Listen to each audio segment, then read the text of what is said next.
So now we're going to hear, after that beautiful intro, from Tiokasin, Ghosthorse. He is the voice of the Indigenous radio, WBAI New York, Pacifica Radio.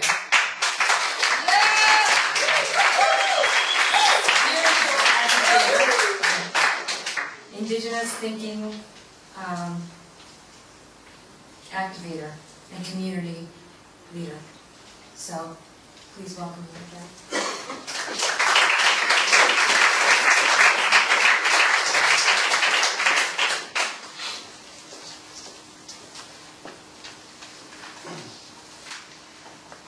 Hi, remember me? I'm sort of going hoarse a little bit. I've been speaking from San Francisco to Monday morning. I opened up the General Assembly, and right before Kaen, the Secretary of the UN. And what was interesting to me was how it's the first time that Indigenous peoples were allowed into the General Assembly.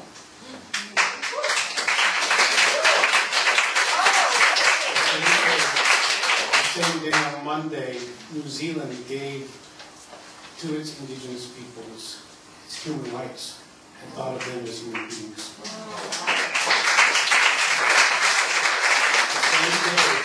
The same day, the UN ambassador to the U.S., UN ambassador to the UN or something like that, is Rice, Susan Rice. She came in and was sort of in a panic. She said that the United States may consider looking at the proposal for giving Indians or Native Americans human being rights in this country alone. So there's only 2 countries left in the world that don't consider us Native people as human beings, and that's the United States and Canada. So this is my fight or my struggle or my peace for peace. And I just wanted to explain. I don't know how long I have. I'll talk really fast in English.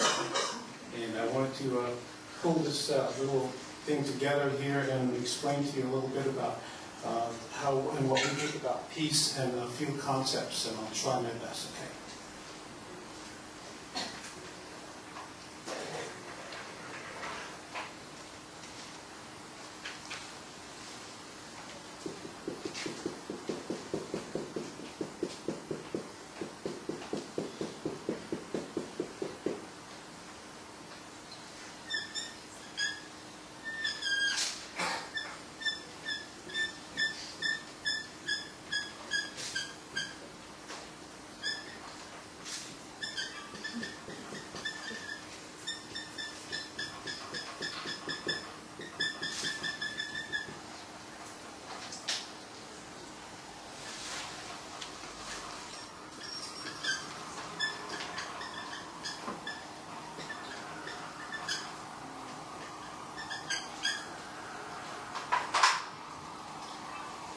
What you see on the left side is the language I spoke to you, Lakota.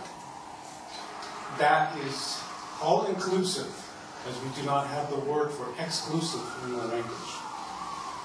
That is about us and we, as we do not have the word for I or me in Lakota, ever. This is Lakota. It's a relational way of thinking. It's called Mitakwe Oyasi. I left out a symbol.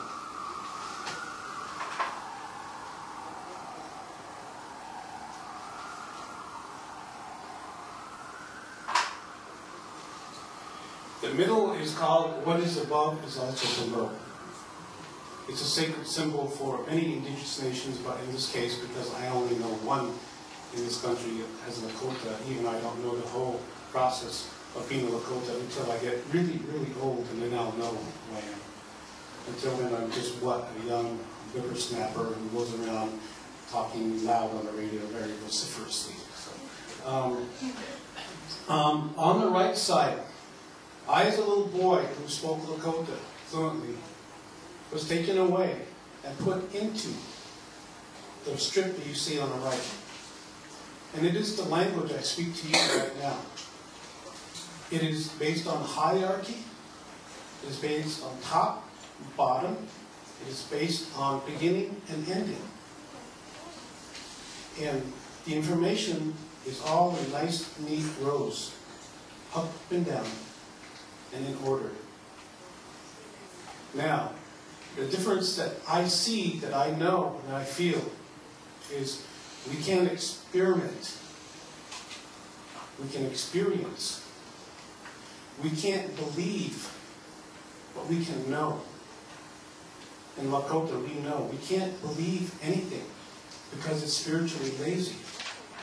We can't hope for anything because it's spiritually lazy. When you know something, you don't have to hope.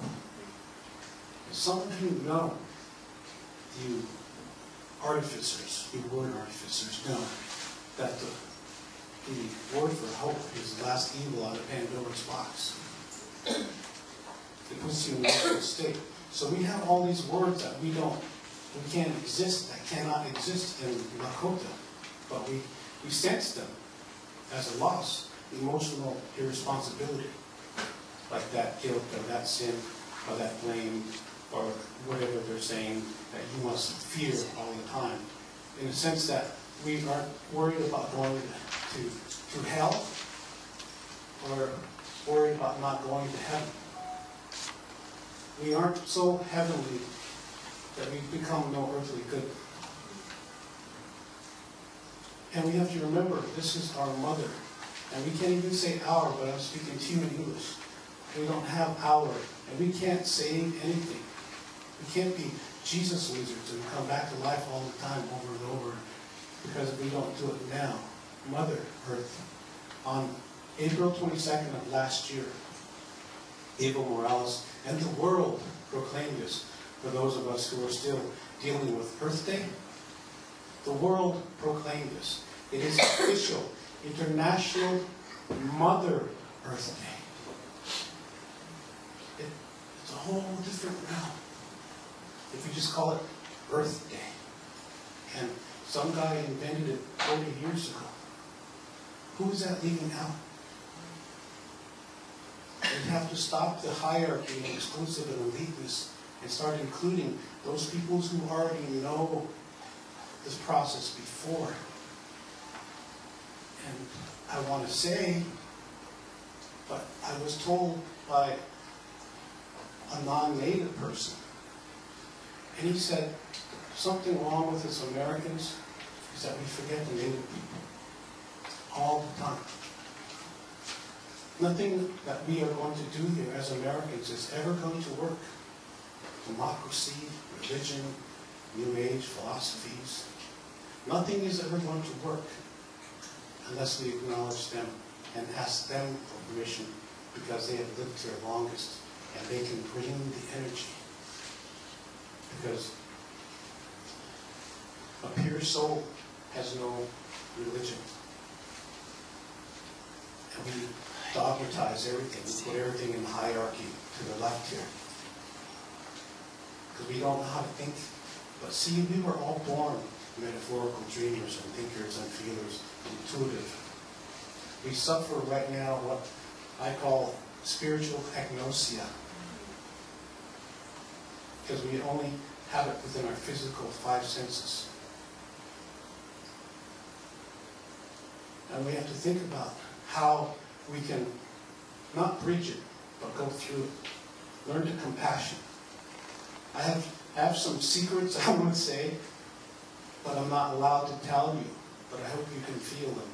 It has to do with the new energy. That there is not a new consciousness. We're already aware of this consciousness. We don't have to change as Native people. We've been waiting for you for 500 years.